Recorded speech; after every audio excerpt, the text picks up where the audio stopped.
Hi everyone, it's Holytaboo, and I'm going to start by trialing a new series, and it's basically going to be a podcast series.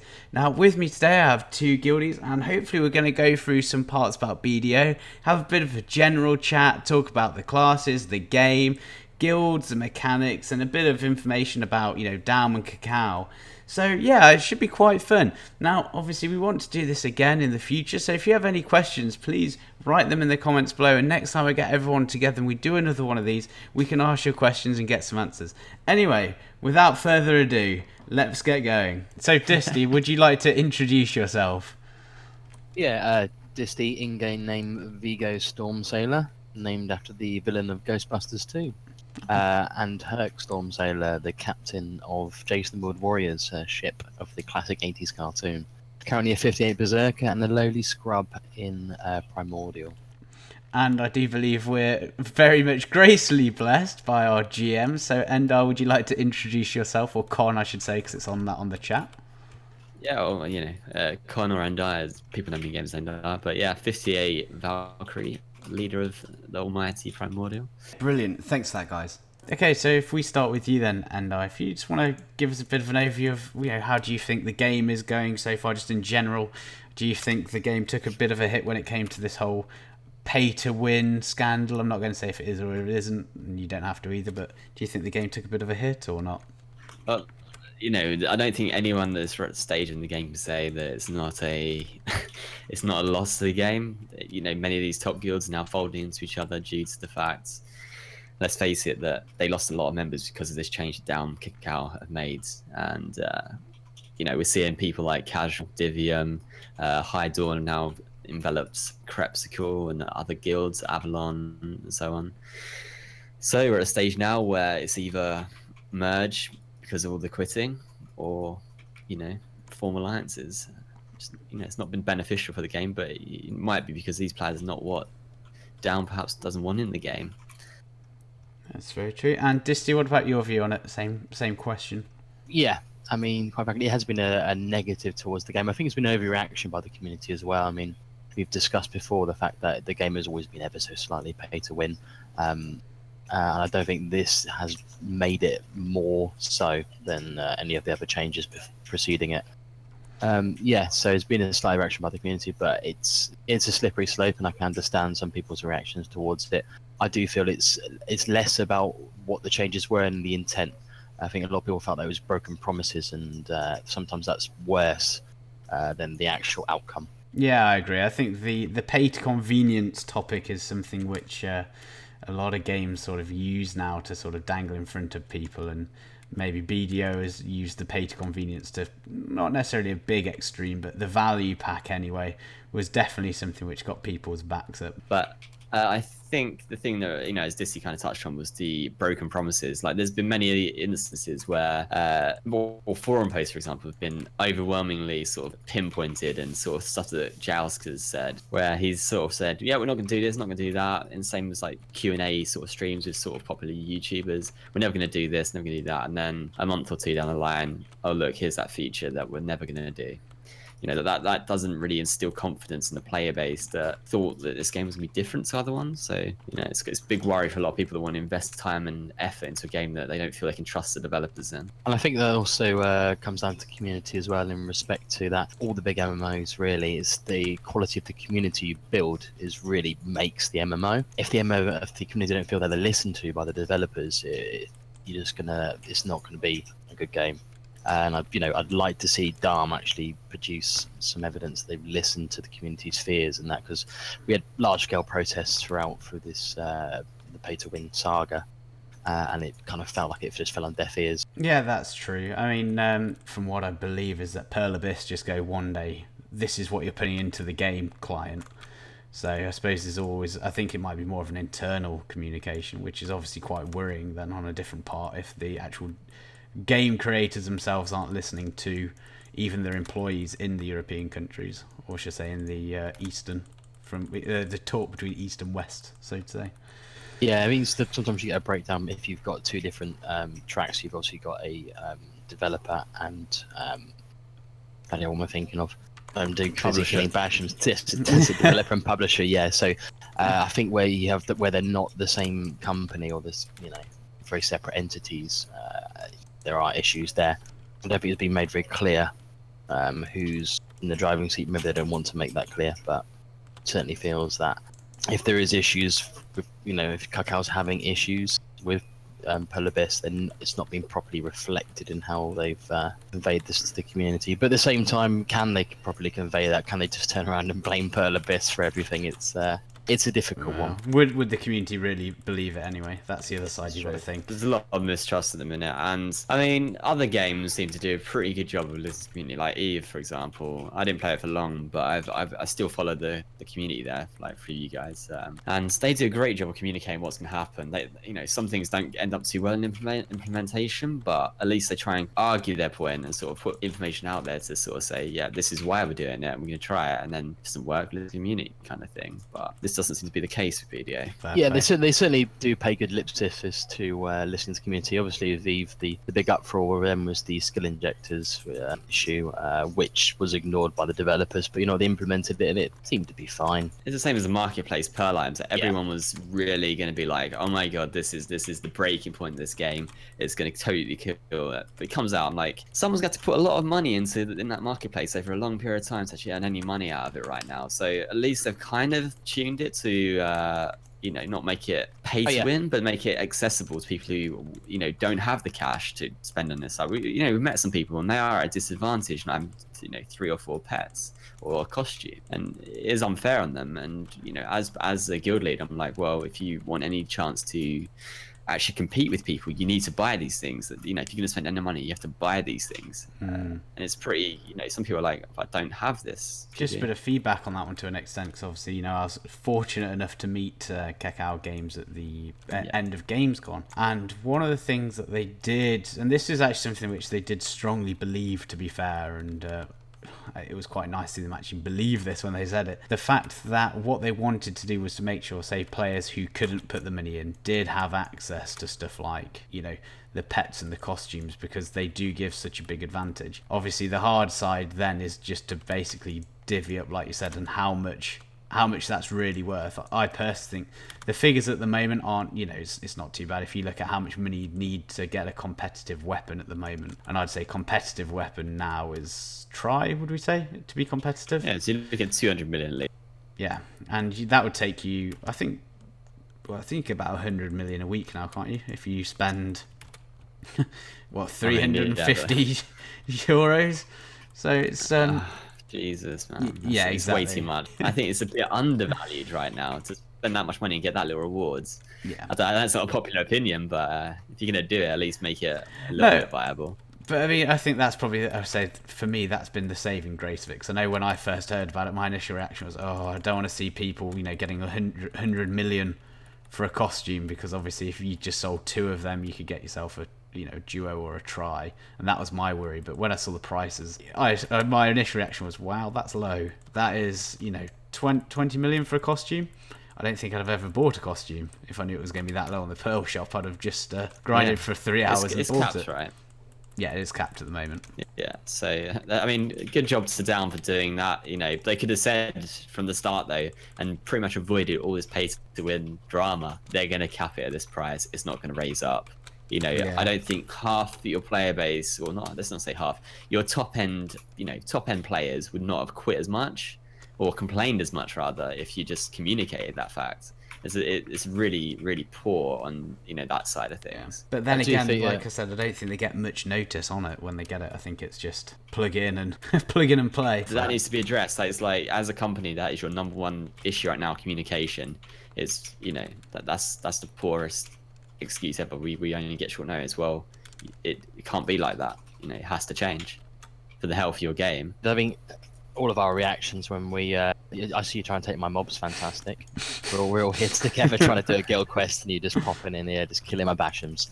No, as you said, I think my first reaction was, oh, okay, I'm going to get myself down to the marketplace and try to swipe me some loot, because it was just that cheap. And don't think anyone's actually complaining about it, as we said.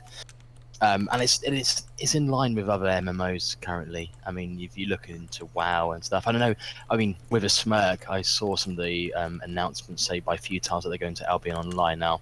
Having looked into that, that certainly feels more pay to win than what is currently in VDO. But I think it's the promises thing, and we spoke about communication and how this, if they just turn around and said this would be fine. However, they say, oh, it's capped at, say, 20 mil, but can they make that promise? This is the thing. Will it change?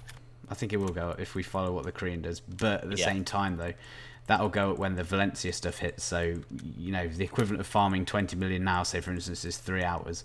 You'll farm 40 million in Valencia in 3 hours. So I think that's when it will go up accordingly. I believe, anyway. But, we'll see. But anyway, to sort of move on to maybe a bit more of a positive topic, what's your, obviously, views on the amount of content we've had since launch? And Dis, I'll ask you that first. And Endar, you can go second, You can lead from behind on this one. No, well, you can't really argue. I mean, there's obviously people have had concerns with the pacing of the content. It's very difficult. You'd obviously understand they want to kind of push things to one development track. I can completely understand that. But in terms of actual content, you can't argue all the free stuff. Well, obviously it's buy to play, but essentially free expansions we've been given. I think it's fantastic content as well. A little bit sad about the Valencia mobs aren't. I'm still pirating every day or so, but no, love the new areas, love the desert, really enjoying it. And obviously, Endar, same question. Yeah, I can't really complain about it. To be honest, for the majority of smaller end guilds, I think the pacing has been too fast. Just generally, like, people are struggling to keep up, even with all these boosts and stuff. I know we set out originally to be a semi-casual guild, and casual to us has turned out to be slightly hardcore in this game, which is kind of a weird experience because we've got jobs, we've got fiancés, partners, wives, everything, and like, some people find it too fast, other people found it too slow, so you can't please everyone with this pacing. I think the main thing that people are really pissed off right now is the pacing of these awakenings. Like, come on, people want this. It's to drive people back into the community. Like, they should be released at once. They're ready to go. They're in Korea. I know you want to do balancing issues potentially, but we say that. Remember, the witches and wizards still aren't confirmed yet, so I mean, we've only seen glimpses. Yeah, but they're kind of buffed to be in line anyway with Korea, and they've already got their awakening buffs, so to compensate, I think they'd be fine. Korea seems to be handling it pretty well without them. So how about this? And let's talk about classes. So obviously, as you said, Endar or Con, you are the guild's main Valkyrie. So what do you think the current state of one of the very few in the game, I could imagine, at the moment? What would you say what's your experience been of the Valkyrie from day one to now? Because obviously I know you said there's been some change since the 16 plus weapons came along. Yeah, my main concern is DP scaling right now, because obviously it gets to a point now when you're around the 260 DP mark. When it just sort of going further than that, it just doesn't seem to be doing, it obviously doesn't do as much as AP scaling. And to become a bit competitive and like sort of fulfill roles within the guild currently, like, I need to have to do damage and, help out people. So I have to get a bit of AP now. But from the start, you guys complaining about how OP shields are. Now, get above 200 AP and a shield literally falls apart in about a second. You can literally half hit me after a shield. That's a real concern for me in the future. I know with the Awakenings there's super armor and there's other sort of things that are going to really help out that stuff, but I think the scaling of being a tank class and then not being able to take that much damage is slightly concerning, but I'm willing to play it out and see how it goes. I think Valkyries are one of the most powerful and versatile classes in this game, and it's a shame that there's not more of us in it. But yeah, I'll see how this goes. I'm still optimistic, but so confirmed Valkyrie's OP. There we go. Of course. No, I know what you mean. As we saw earlier, I remember when it was just the normal plus 15 weapons, and you with your shield on, I was there shotgunning and nothing was happening. Where now it's a completely different story. Yes, good old days where now it feels so much more fun for me. And Disty, same question to you. How do you feel your class is sort of from day one till today? Because Berserker has been another class which has had quite a lot of changes, really, from day one to where it is now. Day one was one of the worst classes ever. It was just, I mean, obviously, for obviously people who are watching this won't know, but we all grind or tried to level together. I got so far behind because I was so disinterested with the class because it was so difficult to grind. However, once you actually get your awakening on Raging Thunder and get your HP on Restore on hit, it becomes a different class. You can suddenly become viable as a grind. And that, that changed the game. It took me a hell of a lot of memory fragments to get it, which was annoying, particularly at that level. But once attained, the class actually became sort of fun. It was all right. And I think now we've been consistently buffed through patches. I think we're in a good spot now. People do complain we're a bit OP. And I think situationally we bring a lot to certain fights. 1v1 we can be strong. There's still plenty of counters to us, or at least if people play the classes well, we can be taken down. And I do think we're nowhere near as strong if we're grouped upon. So if I have a fight 2-on-1 with people with relative similar skills and gear, there's no chance I'm able to win it. Too easily CC'd down, for example. But but those are the swings and roundabouts. Yeah, the shift Q, as everyone's bane, is fantastic for group warfare. I think Zerkers, just jumping in here, I think Zerkers are one of the most essential for Node War and group PvP. Like, I wish there was more Zerker mains around. Same with Valkyries. It just, these really vital classes, and there's just not that many to pick from. They bring so much to the table now, and it's so nice to see them change to that sort of level. It's just a shame that people are so interested in Kunoichis and ninjas and these blader classes, that they offer something, but I feel like, guilds are made and broken on wizards, Zerkers, rangers. That those three are like the backbone of Node Wars. Must to feel wanted. Yeah. So, guys, I'm going to ask you obviously a very simple question here, and I'd like you to answer it after 3. I'm going to ask you what your most hated class is in general in BDO. I want you to answer it obviously on 3, and then we'll talk about it a little bit more afterwards. So have a think. Tell me when you've both got your answers ready. Yeah. Con? Yeah. Okay, so 1, 2, 3. Ranger, blader. Oh, okay. So let's start obviously on the personal note of the Rangers. So go on, Dis. What is it which grinds your gears about Rangers? In fact, as soon as Dan said blader, it triggered me a little bit as well. There are a few classes that are just kind of annoying to fight, and I think for me, Rangers are just one of those classes I really dislike, particularly because it's the proximity with being a melee class to get close to them. At the same time, they'll evade or slip a grab, and then you're just being shotgun spammed or etc. to the floor. It's a frustrating fight when it goes wrong. When it goes right, it's fine. But sometimes, particularly in certain rangers in our guild, that doesn't happen more often than I'd like. But there are a lot of annoying classes and a lot of very good classes. I think in terms of balance, I don't think it's the game's doing all right. I think at the minute, certain classes are better in certain situations, shall we say? I would say rangers are particularly annoying 1v1 or small group PvP. In large scale, though, they are vulnerable, and I think that's a fair enough balance. I think they do they can be picked on quite easily. Yeah, I do agree. I mean, it used to be the biggest weakness, as they used to be, and I'm sure it potentially still is if you're completely evenly geared. But I know in 1v1s it used to be actually Rangers' weakness, just because of the damage at the time. Even though everyone was saying, "Oh, shotgun's amazing," it still didn't help with the amount of, say, the squishiness that they had. But now we get all this bonus health through talents. You almost have this extra window of survivability now, which I think ended up making up for it. So, Con, you said blader. So, what grinds your gears about the blader then? I mean, it's just everything about that class is killed, from the mana drain to the energy, the dash hit. I mean, if once they get to a certain amount of AP, they hit like trucks. as a Valkyrie, I mean, it's especially frustrating when you think, oh right, they've got this little window I can hit with my Celestial Spear, and then my Celestial Spear hits them on my screen. See a little, little animation, and no, they're just carrying walking towards me, knock me down, half HP me, even with like near enough 300 DP. It's very frustrating experience in total, and it's comparable to ninjas who are the same sort of gear level. They're just absolute nightmares to fight.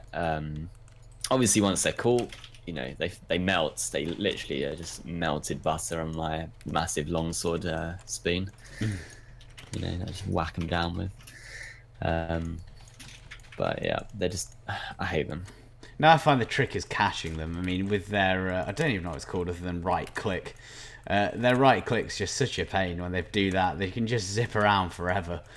And I think they can just use that herbal pots, can't they? Because it's not off stamina. It is a bit of stamina. You basically get gated by your energy pool, but it does use a bit of stamina as well. I'm pretty sure. It's been a long time since I played my Meiwa, so I might be wrong about that. Perhaps correct me. But it's the same thing as bloody Sorks. Like people, the ones that know how to iframe can dance around a group of like 5 equally or better geared people. I mean, if they get caught, yeah, it's over. But oh my god, the frustration. Wanted to give an honourable shout out to Sorks and Wizards actually as runners up there. Sorks, a good sort. I mean, they can every class, man. Yeah, every class has their day. I mean, I never had that much trouble against warriors, but if you find a really good gear warrior, it is so hard. Give it to Wednesday. Yeah, give it to Wednesday. There we go. Yeah, it's gonna be problematic, but yeah, I mean, every class can come true. But Sorks, yeah, I mean, there was such an uproar about Dark Flame, and particularly we have a Sork in our guild that's very vocal about the nerfs. But I've found them in Red Battlefield, etc. When fighting against them, be very viable. They seem perfectly fine, and also they can iframe for days, which is really frustrating. And Wizards. Yeah, and Wizards by themselves, I don't find too much of a problem, but in mass GVG, it doesn't matter who you're fighting. There'll be a wizard on the edge free casting his ulti. It's just the way it goes, and they're so annoying to fight. And they're obviously healing everyone back up. They're so strong. They're almost essential. Integral. Yeah. They're integral. They are. Yeah. I completely agree. The buffs as well. I mean, the wizard realistically is like BDO's Swiss Army knife, isn't it? If you don't have one in your guild or your party, you really do feel it, don't you? It's that little top off heal and the attack speed buff. Obviously, as we touched on very briefly at the start with the whole sort of controversy over the whole pay to win aspect, we've seen a decline in the high end players, it seems.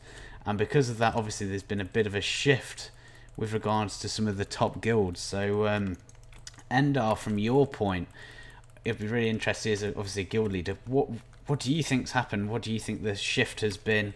What have you seen so far as regard to guild leader? Because I know you're in conversation with quite a lot of other guild leaders as well. So, fill us in. Well, basically, due to this all this pay to win drama, a lot of the guilds, people like Zero, Azura, and many others have lost a lot of members, and we're now seeing the fallout of that, which is most of these guilds folding into other guilds or trying to look for smaller guilds.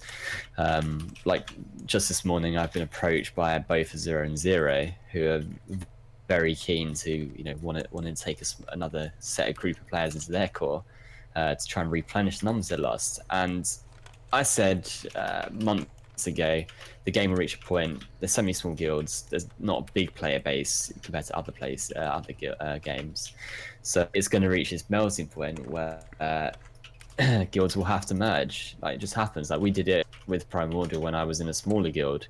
That's we kind of grew the guild out of what was a casual guild into something a bit more serious now, more PvP focused. And we've seen casual take in pretty much most of Divium. They're now a powerhouse guild that maybe this time can compete with the Grind. Probably not on their own still, but at least there might be some more PvP fights in the future that are actually a bit more on even keel. We've also seen Prep School join High Dawn with some other sort of smaller band of players, so that High Dawn is super powerful now.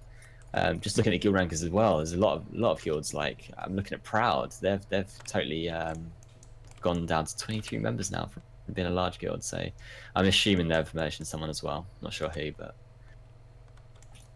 yeah. So it's one of those situations now where it's a transitionary period in the game, where I mean even ourselves, like as Primordial, I look at the roster, I'm like, okay, we've got 60 odd people, you know, most are active, but then we've got a core. You know, every guild has a core.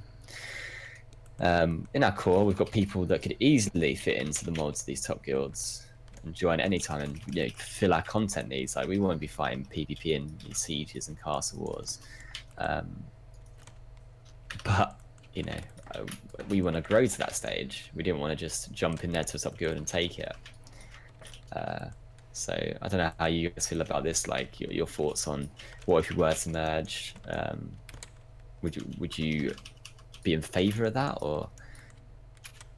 So how about this? I'll word this in a sort of wordy way for regards to obviously the chat on this. So Dist, if the option came up for us to say rather than sort of grow and maybe feel like, it sounds already like I'm going to be slightly biased here, but rather than that we grow it and we start taking small things like going from level 1, level 2, level 3, then a castle, would you be opposed to the idea of going, you know what, we are probably geared or leveled to an extent where we could go into a higher guild and go straight for the top end stuff? Or do you think it's better to, you know, build your way up? Or do you even think it's possible now, with obviously how many players are jumping in and out of the game? I certainly think it's possible. I mean, I've got no really opinion either way. I'm just kind of happy playing and fighting. I think that's the fundamental part of it. My only concern with guild merges is if they work or not. I mean, the thing is, over the course of the months we've played this game, you do, and you notice it in other guilds as well. You kind of get your own small communities, and you sort of you have differences of like cultures and stuff like that. And if it's going to work, and as a player base, you know, you get friends and you want to see everyone play together. And if there was concessions as to who could join and stuff, that could break up. And if if these mergers don't work, then what? Then you've lost. Oh, it's a gamble. But at the same time, it could be a very valuable gamble. You know, everyone could be much happier on the other side. It's never an easy decision, and only hindsight will tell if it's the right one. But yeah, We've had some successful merges. Like we've had some successful ones, the, and we've had some not so successful ones, really. Yeah, true. You know, it's different. Really is extremes, isn't it? I mean, this is why I feel that scouting out certain guilds and finding what they're about is quite a big decision. You know, as a guild leader, deciding to merge into another guild is not just my decision. It's, you know, there's 60 other people I have to think about, because my decision obviously impacts those directly. And I know for a fact that there's some players that won't make the cut, but they're really nice people. And it's like, what do you do in a situation? Do you want to just say, you know, fuck them, we want to be doing sieges and castles, or do you want to try and grow them into players that can do sieges and castles? It's a really tough call. You know, my life would be easier if I chose the former and say, you know what, let's just join a big guild. But I don't know if it's the right choice. I mean, from my perspective, yeah. I mean, there are certain guilds criteria which I don't meet, but the only reason I play this game is because of the fact that there's obviously a core of us have played games before together, and there's really the only reason I'm here. I think we've pretty much all of us played this game, so it's really nice. I enjoy that. But if we went all together, I don't know how much enthusiasm I'd have for the game to carry on, if that makes sense. So I think it's as much as the people you meet and the friends you have in the game, as opposed to where you are. And you know, if it was to stay together, then that's fine by me. And as you said, there are certain people I don't think would make the cut, and I think obviously you'd still stay in contact, but you know, it's never the same, is it? I mean, just a little bit background about us as a sort of core group. There's around, what was it, 5 of us left playing now. We've been playing games since, you know, we all met in World of Warcraft. We was the top end raiding guild there, so we've been playing together 10-15 years, depending on what stage we met. So we're all very heavily tied together. So I've got no doubts about us as a core sticking together, and there's people with Mel on the way that would obviously now become part of our community. And we wouldn't have had that unless we actually tried building something ourselves. You know, you do meet people on the guilds, but it's never quite the same sometimes, I find. That's why we always try and make our own. Yeah, that's very true. Just talking about big guilds, and again, it's a nice little sideway into something else here. What's your view when it comes to these big guilds, and how do you think their attitude is to other people? Now, the reason why I ask that is obviously on the Jordine channel that we've seen, obviously there's been a good amount of, say, chat from Grind. Grind have pretty much been uncontested on the territories. And how do you think that affects both the players and obviously sort of the player base as a whole, the community? And how do you think it affects their members, being to an extent nearly uncontestable? I said this to you guys earlier. I'm surprised that more Grind members haven't quit, just through sheer boredom of non-competition. I imagine being in their shoes, like every week you barely get a fight. I mean, the only reason I play this game is to have competition. You know, I choose nodes not so they're free nodes, because like I don't think any of our members want to be fighting free nodes every week. Like, it's boring. The money doesn't really mean shit. Like, okay, you can buy some more guild stuff, great. I don't care about that. I want to fight. I want to, you know, compete at the top end. And having such an easy ride, like, some people want, I mean, there's some people that are very salty about Grind's sort of strength at the minute, but you know, this is where the merging of guilds has to happen, because you need to compete, and it's not up to Grind to cater to the weaker side. You know, people have to get stronger. I believe this in every part of the game, that no one should be just hand stuff for free. You know, you get that World of Warcraft mentality where you think you're entitled to things. You're never entitled. You have to work hard for it, like they've worked hard, and put the commitment in. You know, it's a shame that loads of people just take the easy route out and join them, but you know, I can understand why they do it. What about your view on it? So similar question, Yeah. as in, what about their mentality? Maybe go on that side. I mean, well, firstly, I'd say I'm not surprised that many Grind members haven't quit, because let's be honest, a lot of them are 60, and that's nuts. It's just such a foreign concept to me how they managed to get there. So I think they're a special breed of person, but yeah. Hang on, mate. On your way to 59. Yeah, well, yeah, but I'm not 60. I mean, it is a bit nuts. But yeah, anyway, in terms of, I mean, I'll just bring up one of the points I made earlier. I can understand some of the larger guilds, but non-grind guilds, some of perhaps their frustration at the state of affairs, because I mean, if you think about it, I mean, I referred to it earlier as being a bit like the English Premier League, when you've got, you know, the large clubs being, at the minute there's only one large club, which is Grind, and you've got a lot of them middle tier clubs, and if they want a good player, or you want to be, you know, playing for the best, they just poach them. So you're always having these kind of mid-tier teams who never can progress, because all the best players then want to go to Grind. And I understand the frustration on their behalf, and I understand that. What gets me though is, unlike, for example, the Premier League analogy, you know, these teams can gang up together on Grind, and I think that's one thing that's really lacking. I think they're all much more interested in kind of being salty at each other and just not cooperating, and, you know, ganging and gunning together to take down Grind, which is doable if they all got together and actually sat down. But they all seem to have their own personal conflicts, and it's kind of their own fault in that respect. On that note, we're looking for anyone who wants to team up against Grind. Yeah, we're up for it. We'll fight anything. And this is the thing as well, we said about, it's just the money factor as well. I mean, money isn't everything in this game, but Grind keep taking territories, they're sitting on wealth, and it's just expanding. And it's hard for people to stay in contact with that, especially smaller girls like ourselves, where, I mean, we're happy to contest a node war, or a siege war, sorry, but it costs, you know, there are costs and implications to it. You know, we're sitting here now doing guild quests so we can do this, but to them it's trivial. But they wonder why more guilds don't participate. It's just there's a barrier, an entry to barrier, and people would rather spend money trying to get nodes as opposed to just going, oh, try a siege war and just get, you know, wiped off by Grind in 20 minutes. It's not worth it. I mean, the fact that they're able to hold 3 or 4 territory? I think it's their 4th. 4 now. Is it 4? They're going for the 4th, yeah.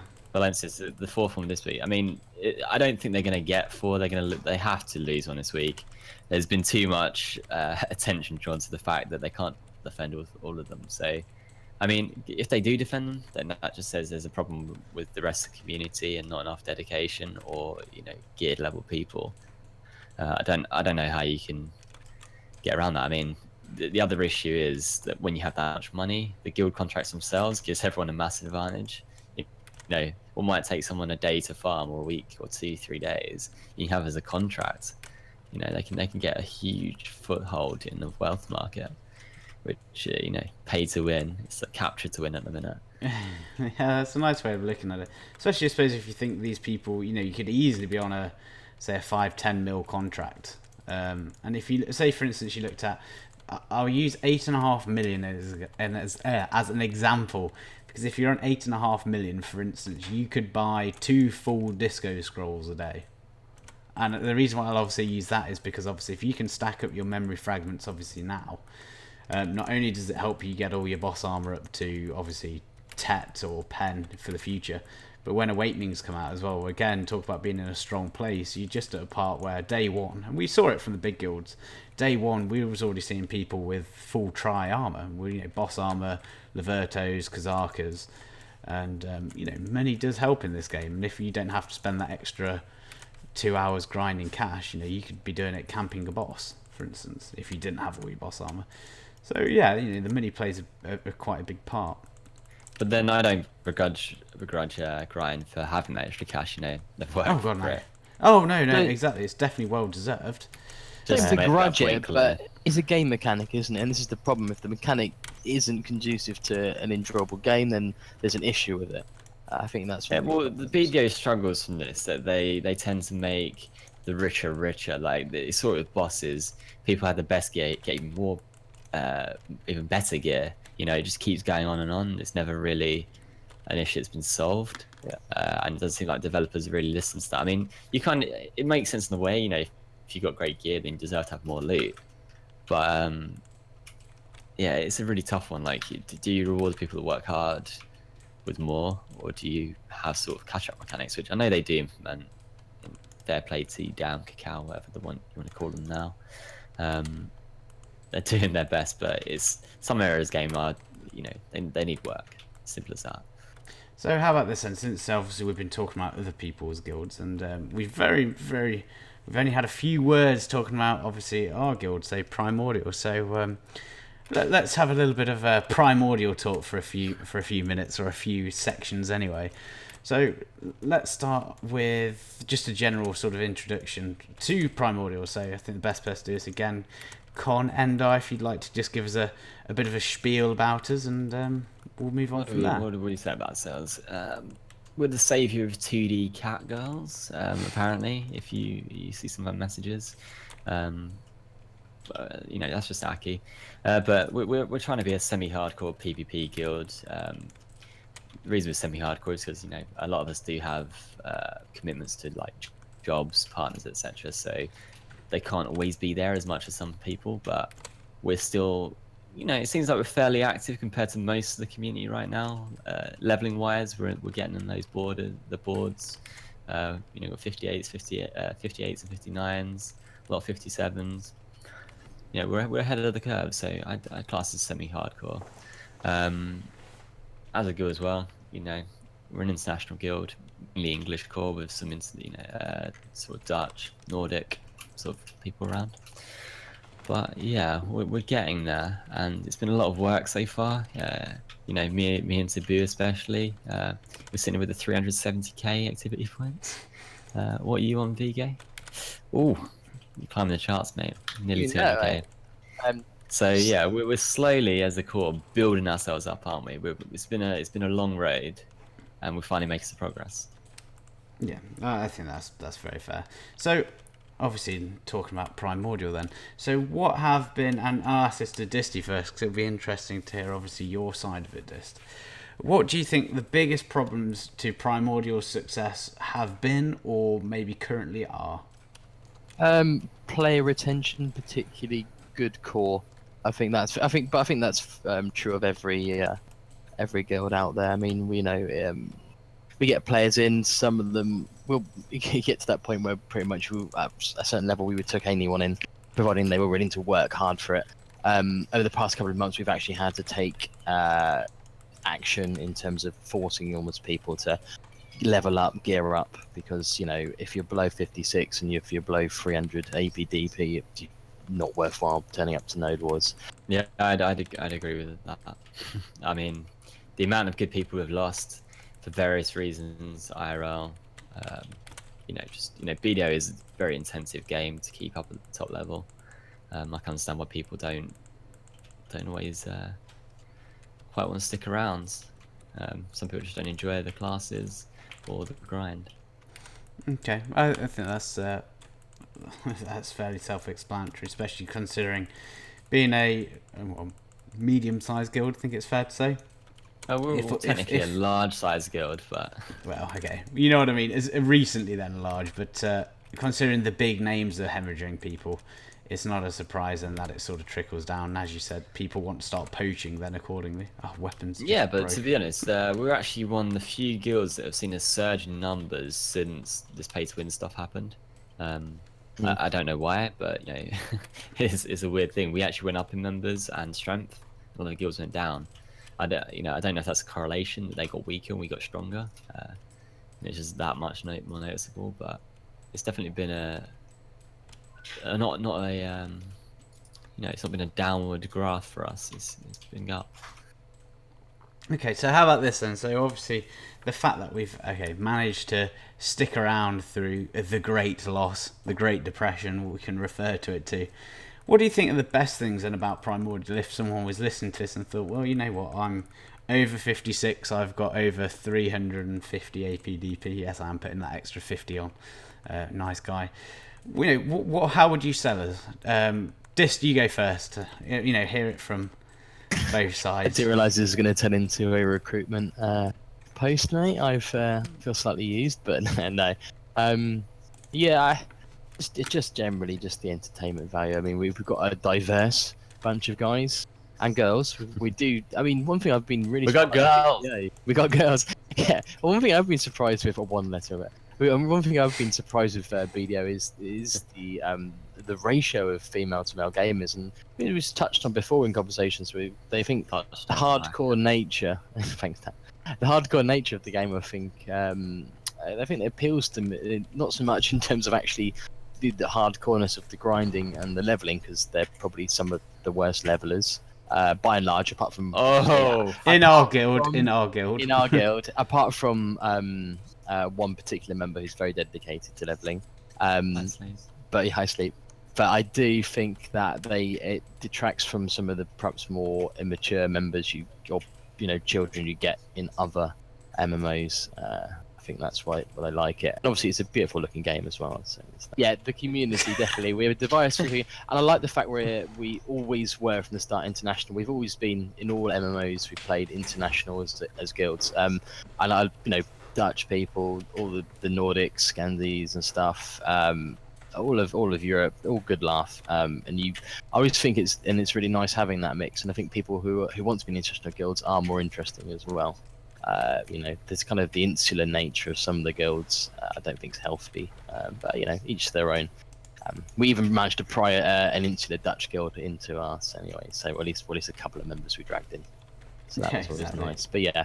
We've got a range of different people. As you may have seen in general chat, we have a dedicated Spurg Lord who has possibly the dankest recruiting messages. He's a treasure, a real treasure on voice comms. So if any of you do join, you'll be treated to that. He's the guy that's also been banned from the forums on multiple occasions temporarily. So Dan, same question to you. What do you think the best part of the guild is, or what would you say is the main recruitment push? Recruitment wise is different what we push in game, because obviously we want a certain level, 56, 350 APDP, PvP focus, voice active, all that generic stuff that every single top end guild wants. But the thing that always drives me as a guild leader is I want to find people that they want to be part of the community. They want to be just another face. This is the reason you lose people, because they don't care enough and they're not enveloped enough in your community to actually, if they go on holiday and leave, they just don't come back. We're sitting there like, oh, I wonder where that guy's gone. well, that guy doesn't give a shit because he's not part of your community. He's not friends with you. This is just a game, and you're just a way for him to do things in the game. And I always want people to be part of us. I play with people for 10, 15 years. We've recently gone to each other's weddings. It's not just a guildie to us. We want people that want to be part of each other's lives, in and out of game, and I think that's a really strong basis for, a core. And that's the players I want. Find them is another question though.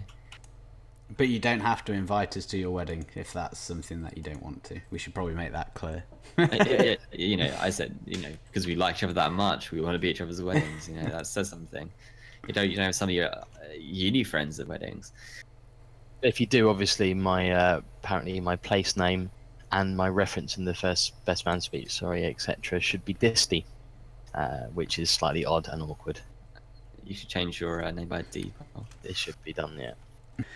So I think we've probably covered quite a lot there. So really, Disty and Con, thank you very much for coming. And obviously, I hope you've enjoyed it. And actually, I'd really like it if we could potentially do this on a weekly or every fortnight thing to go over some current affairs, maybe a bit shorter. Presume that's okay with you two. Yeah, man, I'm all down for this. Sounds very reasonable. But no, well, thank you for that, and hopefully you've enjoyed it.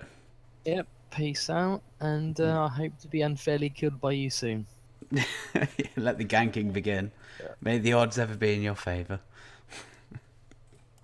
That's copyright. Strike one for copyright. Strike one.